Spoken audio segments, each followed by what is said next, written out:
Right, welcome back. You're watching the RKB show. My name is Rajiv के बजाज।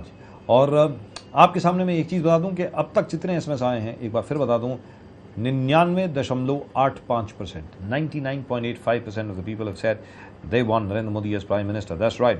नरेंद्र मोदी को वो चाहते हैं प्रधानमंत्री के रूप में देखना। और लोग कौन हैं? दिल्ली के, मुंबई के, थोड़े बहुत कर्नाटक के, कुछ लोग उत्तर प्रदेश के भी हैं, बहुत लोग हैं उत्तर प्रदेश के, बिहार के कुछ लोग हैं और हरियाणा के, लेकिन ज्यादातर दिल्ली, मुंबई, महाराष्ट्र यहां से लोग हैं।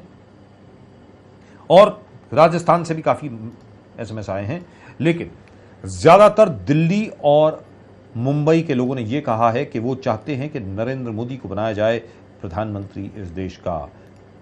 Almost 99.85%, 99.85%. This is amazing. This is really and truly amazing. We also got somebody writing in from Gwalior, even though the phone is from Delhi. Mr. Amit Sharma, your phone is from Delhi, but you say that you are in Gwalior. Amit Sharma, Gwalior से Modi for PM. Rajveer पटवारी हरियाणा से Modi for PM. अंकित पांडे नेदुला बस्ती उत्तर प्रदेश से Modi for Prime Minister. नीलम जैन दिल्ली से मोदी को प्रधानमंत्री होना चाहिए. नरेंद्र पांडे वसई मुंबई से मोदी को प्रधानमंत्री होना चाहिए. ब्रिज दिल्ली से प्रधानमंत्री होना चाहिए. अनुपम आरकेपुरम से he should be the prime minister. That's what all of you have said, which is amazing, which is really truly amazing. We got very, very few people who've actually said that he should be in jail or that he should not be the prime minister. But as far as the rest of you are concerned, as you saw, I've tried to read out a lot of SMSs over here. जैसा कि हम लोगों ने यहाँ पे हमेशा पढ़ने की कोशिश की है कि आप लोग जो लिखते हैं, जैसे लिखते हैं, we tell it to you like it is. Now keep sending in those SMSs, especially with regard to Mr. Narendra Modi, and I really would like to know what you think. Narendra Modi को क्या प्रधानमंत्री होना चाहिए इस देश का? आप RKB type करें, अपना नाम टाइप करें, अपने शहर का नाम टाइप करें जहां पर आप हमें देख रहे हैं, और 58887777 पर आप भेजें अपने SMS. Right now, let's go straight across to Pradeep Nambiar. He's got a lot of NGOs with him, and there are these people who are very, very, very disturbed at the water situation in Mumbai. Let's go straight across to Pradeep. Right, Pradeep? Can you hear me? I can hear you. Right, go ahead, Pradeep. Go right ahead. As you were talking about Narendra Modi, that the nation requires a strong. I mean, there's an entire debate, the entire nation, in 50% yes and no, yes or no. But it's 99%. Let me tell you this. We've got a score of 99% for Narendra Modi. Now, I don't know what to say to that. But as far as the SMSs are concerned, right? Go ahead. When you go through the crisis like the entire nation is facing, where yes. water crisis, drinking water crisis, shortage of electricity, various essential things that are absolutely required in day-to-day life affairs, and we find that our leaders have not been futuristic enough to think and plan for the future. No, then we find that logo mein reaction aata, we require somebody of a statesman who thinks about politics, about religion, about caste, about all these things, right. to think about the people. Now this is, you're talking about water crisis. People have accumulated here because there is a water problem. Mumbai has been facing a water problem. We got townships and townships coming out. That's right. But we got no provisions for water. No new reservoirs, nothing new. बहुत problem समस्या है मुंबई में. हमारे state या जो भी leaders है futuristic सोचना चाहिए. We need statesman among us. Shortage है पानी का. ठीक है, बरसात अब गिरा. बरसात unfortunately rains have been coming to Mumbai, and it did come most on of that time. water is wasted. But you need somebody to think about the future. बोलिए. नहीं, सबसे बड़ी परेशानी क्या है कि BMC के जितने भी वर्कर है, जितने बड़े से ऊपर से लेके जितने भी अधिकारी है, वो काम तो कोई भी करता नहीं है. सबसे बड़ी समस्या भ्रष्टाचार. दूसरे, हमने कितनी बार के वेस्ट में कंप्लेंट किया कि भाई सांताक्रूज वेस्ट में भैयावाड़ी और कोलीवाड़ा में पानी की बहुत बड़ी प्रॉब्लम है. उसके लिए हम कई बार ऑफिसरों से मिले. मिस्टर कोहली करके थे, बोले मैं 2-3 दिन के अंदर वो प्रॉब्लम आपकी सॉल्व करता हूँ. आज तक पिछले 6 महीने से आज तक उन्होंने कोई प्रॉब्लम सॉल्व नहीं की. हम कम से कम 7-8 बार उनके पास जाके हम वहाँ के क्राउड को लेकर गए जिनको परेशानी है. वो 1 किलोमीटर दूर से जाके पानी का ये बंदोबस्त करते हैं, लेकिन समस्या हल नहीं हुई। बीएमसी के जो ऑफिसर है उनके पास जाते हैं तो बोलते बस 2 दिन की बात है और इधर पेपर अटका हुआ है, उधर पेपर अटका हुआ है, लेकिन सिवाय आश्वासन देने के अलावा कोई काम नहीं करते वो। 3,400 million liters daily is a requirement on Mumbai, but what we are getting is less than 2,600 MLDs. But the point is, not only we are having problems of water, but we have got जो पानी आता है, वो जो पानी आता है बहुत सारे कंटामिनेटेड होता है। आप लोग मट्टी और गटर के पानी उसमें मिल के मेन लाइन में आके, and sometimes most of the areas are drinking sewage water. Most of the areas आप सीवरेज वाटर पीते हो, पानी पीने का पानी नहीं पीता। बहुत सारे बहुत हमने देखा, चाहे कुरला हो, इस हर क्षेत्र में हमने देखा कंटामिनेटेड वाटर। बहुत क्या आपको ऐसे आप बोल रहे थे कि इस प्रकार से कंटामिनेटेड वाटर आ रहा है? बिल्कुल सही बात है। साकिना का ले लो, मरोल ले लो, अंधेरी पश्चिम, डोंगर, जीव गली। अभी बीच में हमने एक मेमोरेंडम दिया था के वेस्ट वार्ड जो है, वहाँ के वार्ड अध्यक्ष, वार्ड परिषद जो है अपना ऑफिसर पवार साहब है उनका नाम, कि भाई इस तरह से पानी की बहुत सी तकलीफ हो रही थी। बोले पानी है कहाँ पर? अगर गंदा पानी आ रहा है तो पीना ही पड़ेगा, नाले साफ कहाँ पर हो रहे? तो ये जिम्मेदारी किसकी है? बीएमसी की है। और लोग अगर मिलने जाते हैं इन ऑफिसरों से तो उनके आदमी कहते हैं कि साहब अंदर बैठे हैं, कॉर्पोरेटर के साथ में बैठे, आमदार एमएलए के साथ में बैठे।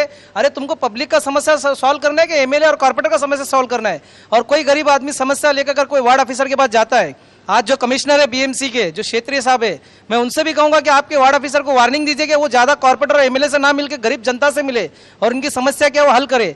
अभी हाल ही में डोंगर जू गली के अंदर इतना कचरा कोड़ा पड़ा हुआ है, बीएमसी की गाड़ी उठाने तक नहीं आ रही है। और कंप्लेन करते तो लेटर सिर्फ ये है कि डिस्पैच करिए आप लोग, हम लोग देखेंगे, कार्रवाई करेंगे, डिस्पैच करेंगे। गंदा पानी पीकर लोग बीमार हो रहे हैं। गोवंडी, मानकुर्द के अंदर आप जाइए, वहां पर देखिए आप परेशान होंगे। एक औरत जिसकी 7 लड़कियां थे, 3 लड़कियां गंदा पानी पीने से मर चुकी है। ये हकीकत है गोवंडी और मानकुर्द के।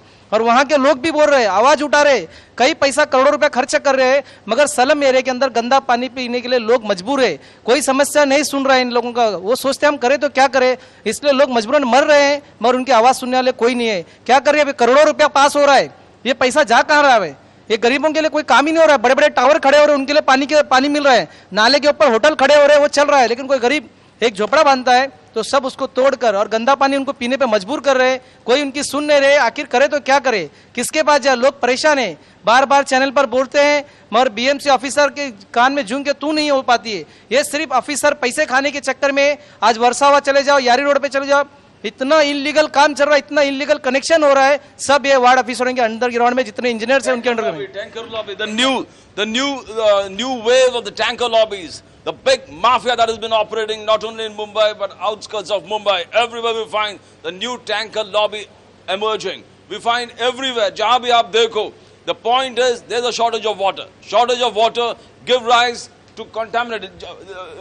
They blame the municipality, Mumbai municipality, because जो आपने पाइप के लाइंस बहुत सारे आप देखो, पाइप और जो गटर, द सीवरेज सिस्टम दोनों इंटरमिंगल्ड है। वो पाइप जो ड्रिंकिंग वाटर के पाइपलाइन जाता है वो गटर के साथ मिला हुआ। बहुत सारे मैं बोलो नॉर्थ मेजोरिटी 70% एरियाज में यही समस्या चल रहा है, contaminated water. The rise of tanker lobby, Narayan Rane, स्वाभिमान, ऐसे संगठन सब मिलकर एक साथ लड़ने लगा था कि वाटर माफिया, टैंकर माफिया एकदम मुंबई में हावी हो गया है। क्या आप लोग ने कभी इस चीज को महसूस किया? नहीं, बड़े अफसोस की बात है कि टैंकर माफिया सबसे ज्यादा डेंजर यहाँ पर बम्बई में है, क्योंकि जो टैंकर 600 रुपए में मिलता था आज वो 1800 रुपए में मिल रहा है। वो भी बीएमसी के ही देन है, क्योंकि बीएमसी जब पानी कम छोड़ेगी, होता क्या है कि ये बीएमसी के ऑफिसर कनेक्शन होता है वो इनलीगल तरीके से हजारों कनेक्शन मुंबई के अंदर पास किए जाते हैं। और वो पानी जब कम हो जाता है आदमी को, तो पानी मजबूरन उसको टैंकर का मंगाना पड़ता है। टैंकर का मंगाने के लिए उसको 1800 रुपये भरो तो वो टैंकर आता है। बहुत बड़ा भ्रष्टाचार जो है वो टैंकर माफिया का भी चल रहा है। सबसे अच्छा काम उस वक्त पिछले दिनों नारायण राणे जी के बेटे ने किया कि कम से कम टैंकरों के ऊपर एक पाबंदी लगाने के लिए उन्होंने एक मोर्चा लिया और बहुत अच्छा काम किया। मैं हमारे पूरा जितने भी लोग थे जिन्होंने भी ये टीवी न्यूज़ देखी, जनता ने, उन्होंने भी उसकी बहुत तारीफ करी। ऐसे लोगों को ही आगे आना चाहिए। और ये बीएमसी के ऑफिसर जितने भी है वो 5000 दो, 10,000 दो, अभी तो भाव बढ़कर 35,000 रुपये एक कनेक्शन का लेते हैं। बांद्रा वेस्ट में ये गजदर बांध एक जगह है सांताक्रूज वेस्ट में, वहाँ कनेक्शन के लिए आप जाएंगे तो सीधा 35,000 रुपए दो तो तुम्हारा काम होगा। अगर और गरीब आदमी ये 35,000 रुपए लाएगा कहाँ से? जो 300 रुपए कमाता है वो दिन में उसका बच्चे का फीस नहीं जा पाता, वो पैसा कहाँ से लाएगा जो 35,000 रुपए दे? और अगर 35,000 रुपए नहीं देता है तो 5 रुपए हंडा। वहां पर इतना बड़ा भ्रष्टाचार है। जो बीएमसी का भी पानी आता है उनको भी हमने राइटिंग में कितनी बार के वेस्ट वार्ड जाकर कंप्लेंट किया तो उन्होंने भी सुनवाई नहीं करी, क्योंकि वो जो वहां पर मोटर से पानी निकालते हैं वो 5 रुपए हंडा उस एरिया में बेचते हैं। वो उसकी इनकम आके उसमें से भी पैसा वो बीएमसी ऑफिसरों को जो वहां पर साइड विजिट के लिए आते हैं बीएमसी ऑफिसर उनको पैसा खिलाते हैं। तो वो क्यों उस कनेक्शन को Right, we काटेंगे? heard that, Pradeep. कितनी बार हम लोगों I ने believe you इसमें- got a lot No, of no. other people also there. Yeah, there are There are lot of lots of people- other people over there. Just talk to a lot of people over there, because on the side I can see there are lots of people who want to talk. Go right ahead. This is from different cases. One is on investors. They are from the investor lobby. They have been hurt by investments. आपका investment का अभी तक कुछ हुआ नहीं. City limousine. He's still in jail in Chennai. But Right. probably. All right, let's get rid of the water crisis first. Let's get rid of the water crisis first, and then we'll come back to the आपके area में क्या समस्या है? पानी की समस्या है कि नहीं? अभी थोड़ा बरसात गिरने के बावजूद बोलिए दीवान। पानी का तो इतना समस्या है कि आप मत पूछिए। मतलब ये पानी एक तो समझो जल ही जीवन है, तो जल तो है ही नहीं, जीवन कहाँ से बचेगा आदमी का? आज हर जगह मतलब कोई बिल्डिंग है तो उसके लिए पानी है, बिल्डिंग बन रहा है तो पानी है, लेकिन पीने का पानी नहीं है। ये सीधा मतलब एक ब्लेम लगा सकते हैं। ये कहने का मतलब है कि एकदम बंद होना चाहिए। बीएमसी जो आज पूरा पैसे पे टिकी हुई है, घुसखोरी है उसमें, छोटे से लेके बड़े तक लीडर जितने भी उसमें काम करने वाले हैं सब भ्रष्ट हो चुके हैं। This is the alternative that the government was thinking before the rains eventually Right. coming in Mumbai. We don't know if it is going to sustain and last for a long time. But ये था Well, it कि stopped go raining on. right now. At the moment, it is not raining. It is At the moment, it is not raining. It's stopped. Right, It's but the go ahead, looming go ahead, large. go ahead. I mean, it's absolutely looming large. We don't know the water position, the reservoir That's positions. The 2 days of rains probably has not filled it. It's not. The point is the digging of bore wells, the desalination plants. This was the long-term. Various NGOs who are talking about how to do rainwater harvesting. Yeah, but the only thing is, at the moment, we have not even bothered about looking at the kind of water distribution system that we have got. We have not upgraded the distribution system. अब तक जो है pipe सारी की सारी पुरानी है, distribution system बहुत पुराना है, उसमें से लीकेजेस होती हैं, और जैसा अभी आपने बताया, there are certain areas where the sewage is actually mixed with the drinking water. So as a result of which, there are lots of places where people are dying because of the kind of dirty water that they're drinking. And we are supposed to be the financial capital of the country, the financial capital of this part of the world. And that, I think, is the worst possible thing that could ever happen to us. And I think shame on us for the fact that we have tolerated this for such a long time. मुझे तो अपने ऊपर शर्म आ रही है कि हम लोगों ने इस चीज को अब तक बर्दाश्त किया है। इसके लिए प्रशासकीय अधिकारी जिम्मेवार नहीं है। मैं मानता हूं कि हम खुद जिम्मेवार हैं इसके लिए कि हम ऐसी चीज को बर्दाश्त करते हैं। जी Pradeep, go ahead. So what we need to have a long-term strategy. Probably हमारे कोई भी chief ministers हो या जो भी prime minister, I mean no proper leaders are taking a futuristic That's view right. of the shortage of water. This is going to be a big crisis. They're saying, as all the leaders always say, there's going to be wars because of water. But they've already nobody sold seems out to be- water. They've already started to sell out water to multinationals. पहले से ही ये सारा का सारा crisis जो है, ये मेरी समझ में, ये आप इन लोगों से पूछें, आपके जो पीछे खड़े हैं लोग, उनसे पूछें, मेरी समझ में ये पूरा क्राइसिस जान करके क्रिएट किया जा रहा है ताकि आगे चल करके पानी के वितरण का निजीकरण हो, so that water distribution and the ownership rights of water can be privatized, so that water can be sold to Ambanis or to the Tatas or to somebody else like that. Because they're already in electricity, they're already in power. Now very shortly they'll get into water as well. Yes, the corporatization of water. you will have to buy water finally from Reliance. That's what's going to happen. Go ahead, Pradeep. Yes, exactly.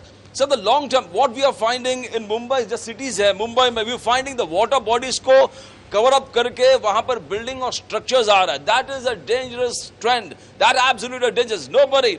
Professor Rajendra Singh has been talking to you on the show. The need to revive such water bodies. The need to revive water Right. bodies is there. The call of the hour every day because we need permanent, long-term solutions. बहुत सारे areas में देखा, शायद वो Santa cruise में देखा, 7 एकड़ जमीन को कवर, जो असली पॉन्ड था उसको कवर अप करके वहां पर शायद स्ट्रक्चर्स आने की। Nobody is really bothered. क्या आपको लगता है इस माफिया को खत्म करना चाहिए जो रियल एस्टेट के माफिया है, वाटर बॉडी, जितने सारे पॉन्ड्स को रिवाइव करने की आज जरूरत है, नॉट ओनली अक्रॉस मुंबई और Maharashtra but across the nation water bodies को रिवाइव करना पड़ेगा, छोटे छोटे पॉन्ड जो है उसको रिवाइव करना, बोरवेल्स को खोदना, but this is a long term solution.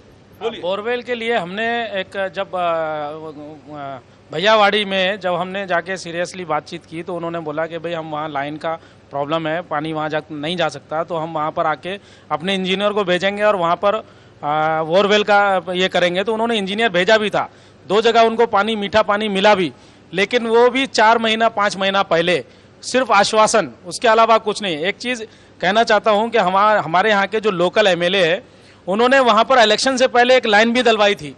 Line election से पहले डाली गई, लेकिन जब इलेक्शन हो गया, वोटिंग उनका जब सब काम निकल गया, उसके बाद आज की तारीख में वो लाइन निकाल दी गई। हमारे एरिया की जो जनता है वो इतनी बड़ी बेवकूफ़ है कि पानी के लालच में, क्योंकि पानी एक जनता का जो आज मूलभूत अधिकार है, उसको लेने के लिए उन्होंने सोचा चलो भाई कम से कम वोट डालेंगे, पानी तो मिल जाएगा। लेकिन वोट देने के बाद वो पानी उनसे वापस ले लिया गया। मतलब एक बड़े मजाक की बात है, एक हंसी की बात है कि एक एमएलए जो वोट लेता है सिर्फ पानी की लाइन डाली, उसने दिखाया कि भाई, और उसके बाद उसको एक बकेट बिक रहा है, एक बकेट। गोवंडी जैसे एरिया में absolute shortage of water, there is no water at all. आपको ये कभी कभी महसूस होता है कि गटर का पानी पी रहे हैं या ड्रिंकिंग वाटर है। There is no drinking water also. जो वाटर आ रहा है वो नहीं मिल रहा है लोगों को, और बकेट्स 50 रुपया 100 रुपया ये कीमत है एक बकेट पानी का। This is the state. नहीं, फ्री प्लानिंग है सर। मैं आपको बताना चाहता हूँ, ये गुंडा माफिया लोग हैं और ये सब बीएमसी के ऑफिसर है, ये सब मिली भगत करके गरीबों को लूट रहे हैं। इनको पता है इनकी आवाज सुनने वाला कोई नहीं है। इतनी बड़ी सरकार चला रहे चीफ मिनिस्टर साहब, उनको समझना चाहिए कि मुंबई में सबसे बड़ी समस्या है पानी की और ट्रैफिक की, मगर कोई इस पे ध्यान नहीं दे रहा है। और पानी आज जो बिक रहा है, गरीब आदमी बेचारा जो 200-100 रुपए जो कमाता है, वो 100 रुपए सिर्फ पानी में डाल रहा है, एक पानी पीने के लिए। अभी बच्चे को दूध पिलाना है तो उसके लिए भी उसको हिसाब किताब से दूध पिलाना पड़ रहा है। घर में अगर कुछ खाना बनाना है तो उसको 3 टाइम का खाना 2 टाइम में बनाना पड़ रहा है। और इस तरह से ये लोग जो है जाल फैला हुआ है। ये जाल यहाँ पे नहीं है, मरोल में है, साकीनाका में है, जू गली है, अंधेरी है, डोंगर है और चेंबूर में है अपने, और गोवंडी, शिवाजी नगर और विक्रोली, हर जगह मुंबई की जहां भी सलम इलाका है वहीं पे ये प्रॉब्लम्स हो रहे। बड़े बड़े टावर है, बड़े बड़े होटल्स है, जहां कोई भी शॉपिंग मॉल है, पानी की तकलीफ नहीं है।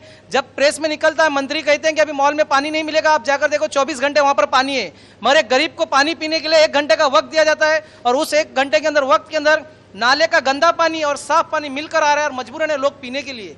कहाँ जाए वो लोग, कहते हैं हम कहाँ तक कंप्लेंट करें, थक चुके हैं लोग। ये सब सोची समझी चाल है, गरीबों का कोई काम नहीं कर रहा है, गरीबों को परेशान कर रहे हैं, तंग कर रहे हैं, लोग तंग आ चुके हैं। कई लोग आत्महत्या कर रहे हैं, लेकिन कोई इनकी सुनवाई नहीं कर रहे। ये लोग आत्महत्या के लिए भी मजाक में ले रहे हैं कि सरकार चला कौन रहा है, ये तो सोचे। सिर्फ राजनीति कर ये लोग कुर्सी पे बैठे राजनीतिक खेल खेल रहे हैं, मगर गरीबों की बात नहीं सोच रहे। आज दवाखाने में चले जाओ, और लोग जब पानी के बारे में मुद्दा लेकर मोर्चा जाते हैं तो उन पर लाठियां बरसाई जाती है। कहां गए वो लोग जो बड़े बड़े वादे करते हैं गरीबों के साथ में? आज क्यों नहीं गए? इसलिए एनजीओ निकली है, लोक अधिकार, मानव अधिकार, किस लिए बाहर निकल रही है कि आप लोगों की गलत आप लोगों के अंदर जो गलत कर रहे हैं गरीबों के साथ में, इसलिए एनजीओ निकल रही है। अगर आप सही काम करेंगे तो कोई एनजीओ आगे क्यों नहीं आएंगे? कोई आगे नहीं आएंगे। लेकिन आप लोग गरीबों का प्लीज मेहरबानी करके काम करिए। ये लूट मचार जो काम कर रहे हैं, आप जाइए सलम एरिया में, देखिए कितने हालात खराब है वहां पर। गंदा पानी पीने के लिए लोग मजबूर है। Right, time immemorial cities have come up only on besides water, besides water bodies. But what we are finding, आप तिलक नगर के बारे में कुछ बोल रहे थे। तिलक नगर में क्या स्टेटस है? तिलक नगर में भी यही हाल है। सब कोई बिल्डिंगों में पानी आता नहीं, माड़ा ने खाली बिल्डिंगें बना के छोड़ दी है, और वहाँ पर भी यही हो रहा है, टैंकरों से पानी आ रहा है। कितने दिन खरीद के लोग पानी पिएंगे? और वो भी पानी, वो मेरे ख्याल से वो टैंकर वालों की ही मिली भगत है, जो मतलब सप्लाई वो वहाँ का पाइपलाइन पूरा तोड़ देते, तोड़कर और फिर वहीं से पानी भरकर लाते और यहाँ पर बेचते हैं वो लोग।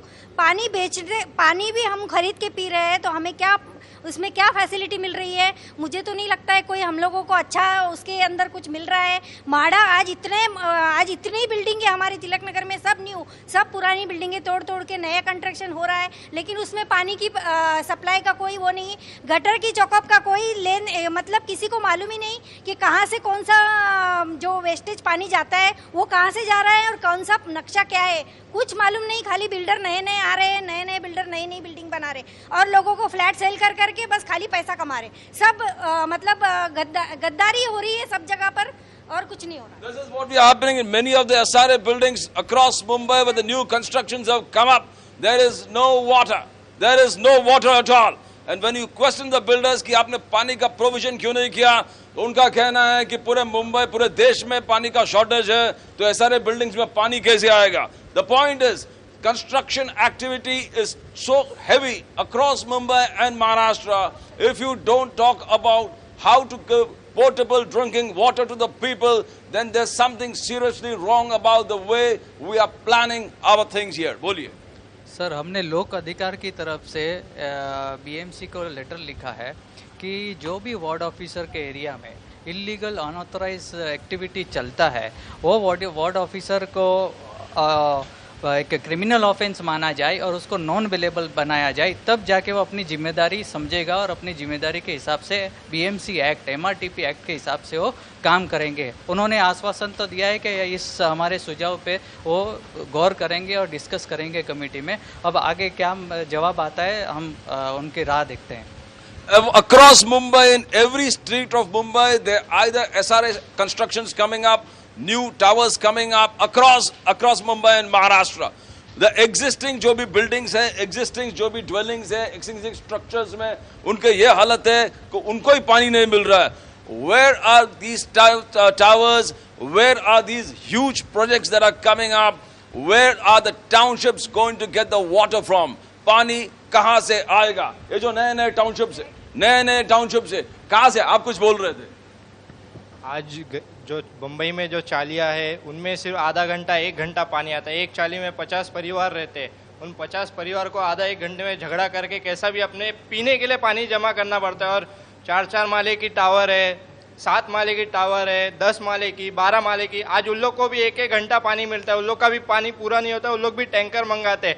आज मुझे कमिश्नर से बीएमसी के पूछना है, ये अशोक राव चौहान से पूछना है, आपने इन लोगों को तो आधा 1 घंटा पानी पहुंचाते हो, इतने लोगों को.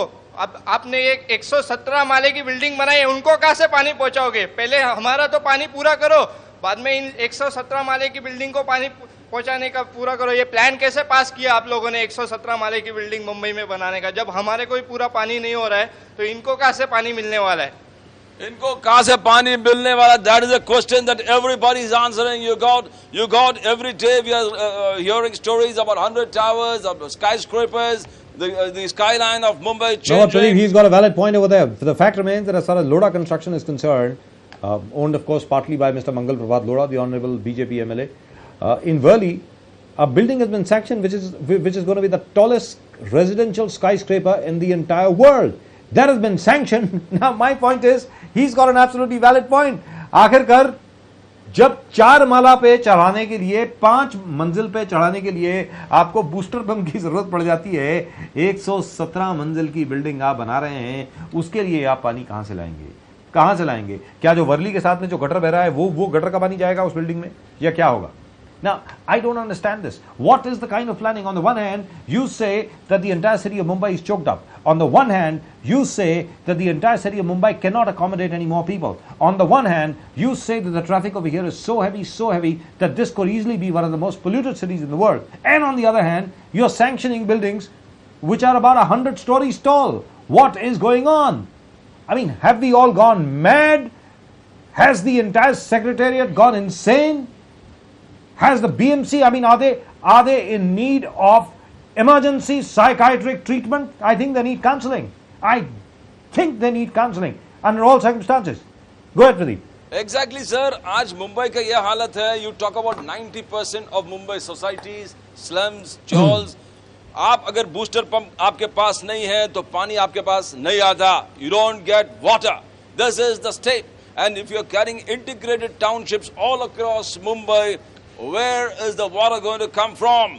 You talk from Kalyan, you talk about Thane, you talk about Mumbai, you talk about Navi Mumbai.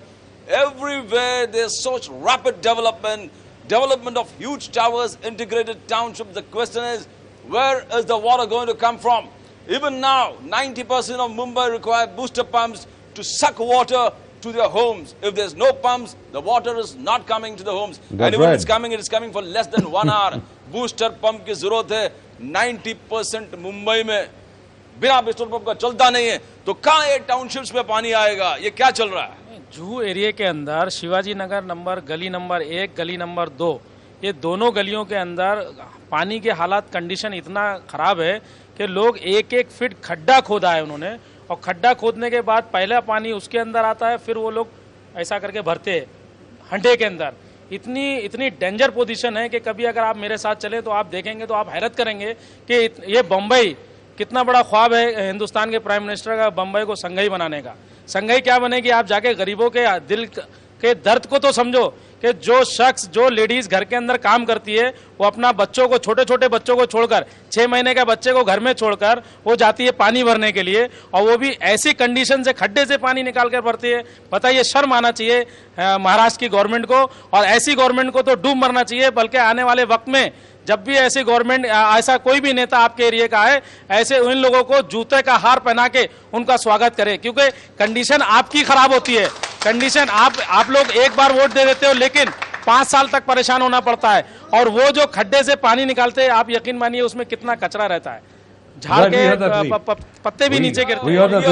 That is a situation which is there in just about every part of Mumbai and even in Delhi. Now, you got a lot of investors on the other side. Let's take a look at what they have to say. Investors, they have got a problem. Masood अंदर है, Masood jail में है, but that is not justice. People want the money back. पैसे जब तक नहीं मिलता है, there is no justice. In fact, I tell you what, I just have a small suggestion. I don't know how this is going to grab them. I really don't know how this is going to grab them. Perhaps it would have been better if Masood had been kept under house arrest. Masood को jail में रखने के बजाय मसूद को office arrest में रखना चाहिए था। मसूद को उसके ऑफिस में अंडर कस्टडी रखना चाहिए था, और यह कहना चाहिए था इसके पहले कि हम तेरे को जेल भेजें, उसके पहले सब लोगों का पैसा वापस दे करके जा। I think maybe we should have done that. Go ahead Pradeep. Bajaj साहब कहता है कि कभी कभी बजाज साहब को ऐसा लगता है कि मसूद को अपने घर में पहले अरेस्ट करना चाहिए था और उसको धमकाना चाहिए था, अभी तो अरेस्ट हो जाएगा, लोगों को पैसा वापस दे। बिकॉज मसूद एक जेल से दूसरा जेल पूरे देश का दौरा कर रहा है, पूरे देश के जेल का दौरा कर रहा है, मगर लोगों को कुछ रिलीफ नहीं मिल रहा है, लोगों को पैसे नहीं मिल रहा है, वीआईपी ट्रीटमेंट मिल रहा है। हो गए हम लोग यहाँ पर आकर बोल रहे हैं, लेकिन किसी को भी नहीं कुछ पता चल रहा है। 25 साल, आज भोपाल गैस कांड का ले लो, आज 25 साल हो गए, अभी तक उनको न्याय नहीं मिला। ऐसी कितनी केसेस है जिनको न्याय नहीं मिल रहा है। पानी का ले लो, ये भी समस्या है। पानी मुंबई में भर रहा है, बीएमसी ने वादे किए थे, सब झूठे हो गए। 1 घंटे की बारिश में पूरे मुंबई में पानी भर चुका है। मतलब कोई भी आप काम ले लो, सरकार से क्या काम हो रहा है ये देखिए आप। क्या आम जनता मर रही है। हम लोग आज इतने दिन से आकर यहाँ चिल्ला रहे। हमने जो अभी एफआईआर कराई थी जो कमिश्नर ऑफ पुलिस में, उसका कुछ नहीं हुआ, कहीं पर कुछ उन्होंने सबमिट ही नहीं किया वो जो अदालत में। तो ये हम लोगों ने जो अभी एफआईआर करी है उसका नंबर है 205, और हमने ये 6/6/2010 को एफआईआर की है। जो हमने सिटी इन्वेस्टर जो 700 एसोसिएशन है जो, उसके 745 लोगों ने 17 करोड़ 40 लाख 10,293, मैं आंकड़ा भी नहीं बता सकती, इतना इन्वेस्ट किया हुआ था इतने लोगों ने। खाली 745 लोगों का आंकड़ा बता रही हूँ मैं। 17 करोड़ 40 लाख 10,293, और उसमें से हम लोगों को मसूद ने खाली कितना दिया, 9 करोड़ 25 लाख 01491, इतना ही पैसा उसने हमको दिया हुआ है। हमारा उसकी तरफ बाकी है जो 50 करोड़ 33,07,293, ये आंकड़ा मैं बता रही हूँ, खाली ये 700 लोगों का, 750 लोगों का।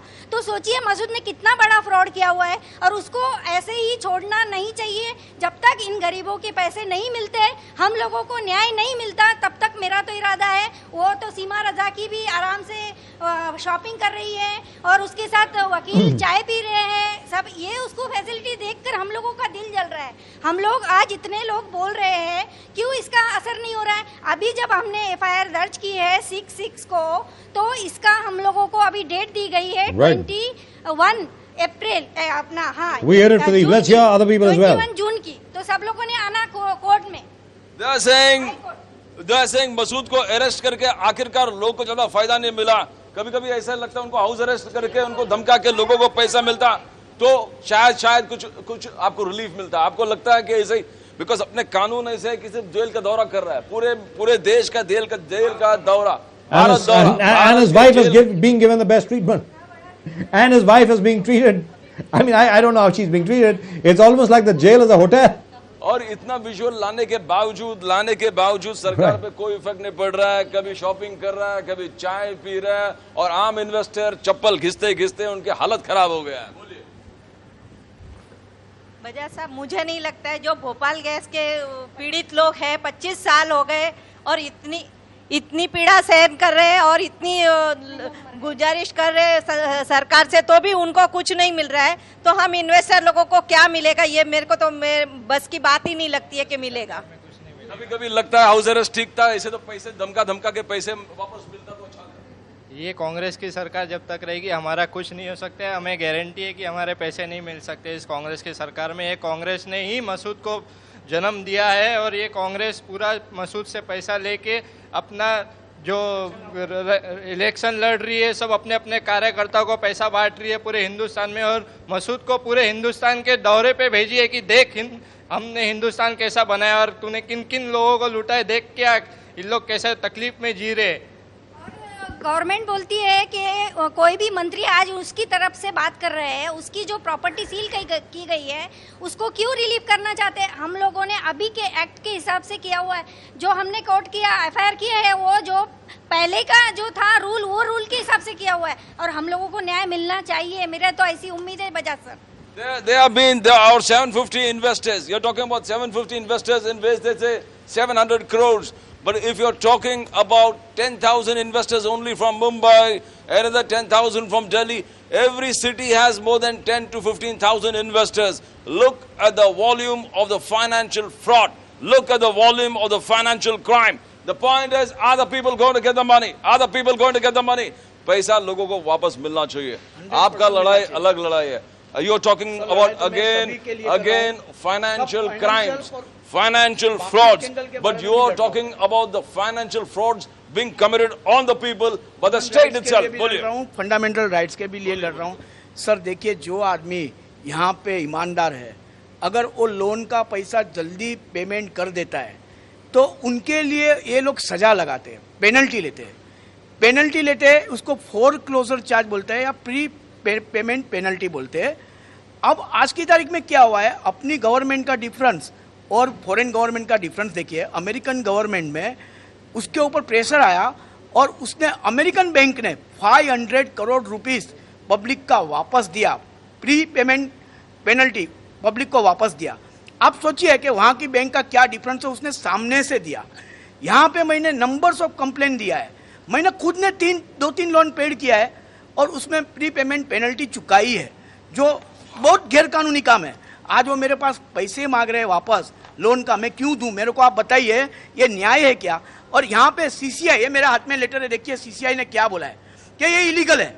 इवन RBI में राइट टू इंफॉर्मेशन में एक आदमी ने वहाँ लेटर लिखा है, उसका आंसर RBI ने दिया है कि ये इलीगल है। उसने पूछा कि इलीगल है तो आपने एक्शन क्या लिया? बोला हमने एक्शन नहीं लिया है। क्यों नहीं लिया RBI ने? क्योंकि कारण ये है कि यहाँ पे 2 नैनों की चोरी होती है, चोर बाजारी है। जो एक है अलीबाबा 40 चोर और दूसरी है फॉरेन बैंक, वो दोनों मिलके आपस में RBI के ऊपर प्रेशर डालता है। यहाँ एक बैंक का 500 करोड़ अमेरिका में जो होता है तो यहाँ की 15-20, वही सेम बैंक यहाँ पे भी है, वही सेम बैंक अमेरिकन बैंक और सब बैंक यहाँ पे भी है। तो उनका कितना 1000 करोड़ का फ्रॉड हो गया और वो पैसा क्यों वापिस नहीं मिलेगा? उसको देना ही देना है। जब उसकी गवर्नमेंट ने वहां उनको दिलवाया तो यहाँ की गवर्नमेंट क्यों नहीं दिलवाती है और यहाँ क्यों पैसा नहीं देना चाहिए?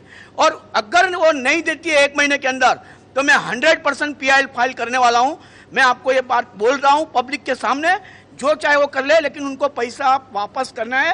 प्री पेमेंट पेनल्टी, जो सच्चे लोग जो पेमेंट करते हैं उनके खिलाफ में ये बैंकों ने लगाया हुआ दंड है, जो टोटल फंडामेंटल राइट्स का भंग है, ह्यूमन राइट्स का भंग है और इवन अपना RBI लॉ का भी भंग है, CCI का लॉ का भी भंग है, सब चीज का भंग है। और हर बैंक को ये ध्यान रखना चाहिए, अगर आपको यहाँ बिजनेस करना है तो आपको लोगों का पैसा वापस देना ही पड़ेगा। What we are talking about, when the government remains totally inactive about what has to be happening, then people have got no other option but going to the courts. But in most of the cases, as they were saying, going to the courts, तारीख के बाद तारीख वही हो रहा है। Even the courts, you are not getting justice. What हम लोग ऐसे बिगर ही बैंकों को शर्म आनी चाहिए और उसको पैसा वापस करना है। ये चोर बाजारी है, चोर बाजारी पिक पॉकेट जो बोलता है ना, गली का टपोरी लोग, ऐसा ये काम है sir. But the point is, you have been showing how Seema Razaki have been getting absolute treatment, absolute good treatment, not in courts. She could have lunch, enjoy the luxuries in the court canteen, just outside the courts. And we found the people who are supposed to enforce the law behaving in the most atrocious manner by becoming literally waiters to such criminals. And what happened? That happens among the people when all the investors themselves are watching. The point is the investors themselves are recording this and bringing to it our notice, bringing to the notice of the entire nation. But somehow the administration, somehow the people in the corridors of power are taking too lightly, taking the pains of these people who have lost their money too lightly. They really don't care. There's no action from the state to show that we are strong and we are not going to allow such frauds to happen. But it's happening, Pradeep. But it is absolutely happening, and it's happening right in front of us. And that's what is hurting these people more than... That is really sad. That is really and truly and terribly sad. What has happened is not just sad, it is awful. And one of these days, these people are going to get angry, and as we had said the other day, the government should beware of innocent people, of law-abiding citizens taking the law into their own hands. And then it becomes very, very difficult to control the situation. Then that leads to an utter, not just a disaster, it leads to a catastrophe. And that is the kind of catastrophe at the moment which is being faced by, the governments of Orissa, the government of Chhattisgarh, the government of Madhya Pradesh, the government of Bihar. Some parts of Maharashtra are facing exactly that kind of a problem, and lots of parts of Andhra Pradesh. We call them Naxalites, we call them Maoists. This is how it starts, when people don't get justice and when they see injustice being meted out to them and special treatment being meted out to all those people who are responsible for that injustice. It won't be too long before people start to get really and truly angry.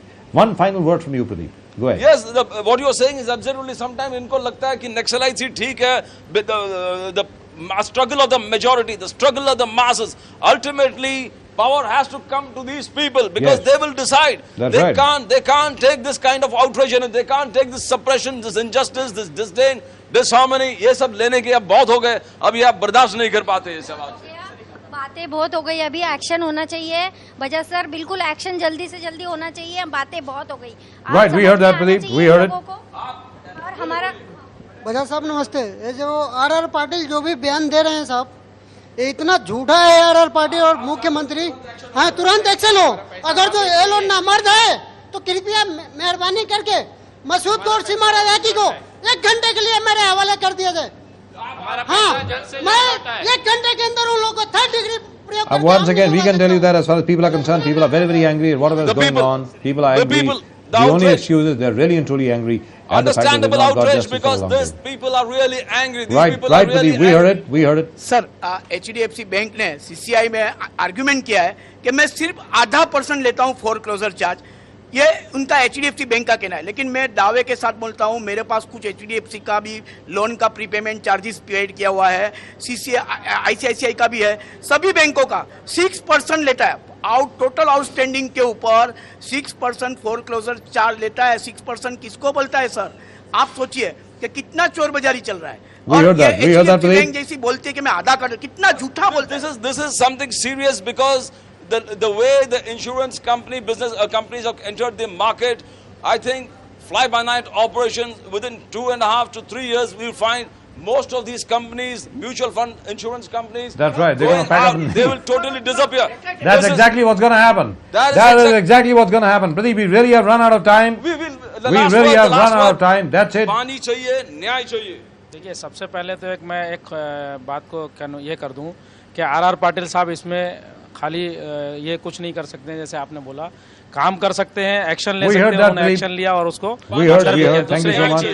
पानी, सबसे पहले पानी चाहिए और जो भी समस्या हमारे एरिया के अंदर है सबसे पहले पानी की सॉल्व होना चाहिए. पानी चाहिए, बहुत जरूरी है. पानी के बिना कुछ नहीं चल सकता. सबसे बड़ी इंसान के लिए पानी है और पानी के लिए भी देखो बारिश बहुत जोरों से गिरने वाली है. हाईटेक का इन्फॉर्मेशन ऑलरेडी सरकार ने दे चुकी है, इन्फॉर्मेशन दे रहे हैं. लेकिन जितने भी सड़क है वो अभी कचरा कूड़ा जो भी पड़ा उसको साफ नहीं किया गया है. आने वाले दिन में 26 जुलाई जैसा फिर मौका नहीं होना चाहिए. Liberty cannot be inherited in the blood. Each generation will have to fight for it, preserve it. Then alone will it move on to the next generation. Right, Pradeep. Thank you so much. Thank you very much. We heard it. You saw that.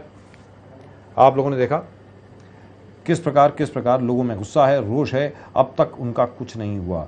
और जहाँ तक पानी की समस्या है, पानी की समस्या अब बढ़ती जा रही है और मुझे ऐसा लग रहा है उसको बढ़ने दिया जा रहा है क्योंकि आखिरकार आप निजीकरण करेंगे ही पानी का निजीकरण होगा ही. Right, and as far as you are concerned, you are sending in a lot of SMSs with regard to Narendra Modi. Let me tell you this again. जहाँ तक नरेंद्र मोदी का प्रश्न है, तकरीबन अब 99% लोगों ने ये लिखा है कि आप चाहते हैं कि नरेंद्र मोदी बने प्रधानमंत्री इस देश के. 99%. That's 99% of the people want Narendra Modi to be the Prime Minister of this country. Let me put that question to you again. क्या नरेंद्र मोदी को आप प्रधानमंत्री के रूप में देखना चाहेंगे? चलते चलते, इसके पहले कि हम लोग आपसे विदा लें, चलते चलते आपको एक बार फिर दिखाना चाहेंगे कि किस प्रकार एक बार फिर जहां तक गणपति का प्रश्न है, गणपति का सीजन आने वाला है और आज एक बार फिर गणपति की पूजा की गई. गणपति के जो मूर्तियां हैं हर जगह पे, हर मंदिर में उनको ठीक ठाक तरीके से साफ किया गया. अंगारिका है. Let's take a look at what's going on in various temples including of course the Siddhi Vinayak temple. Let's take a look. This is the last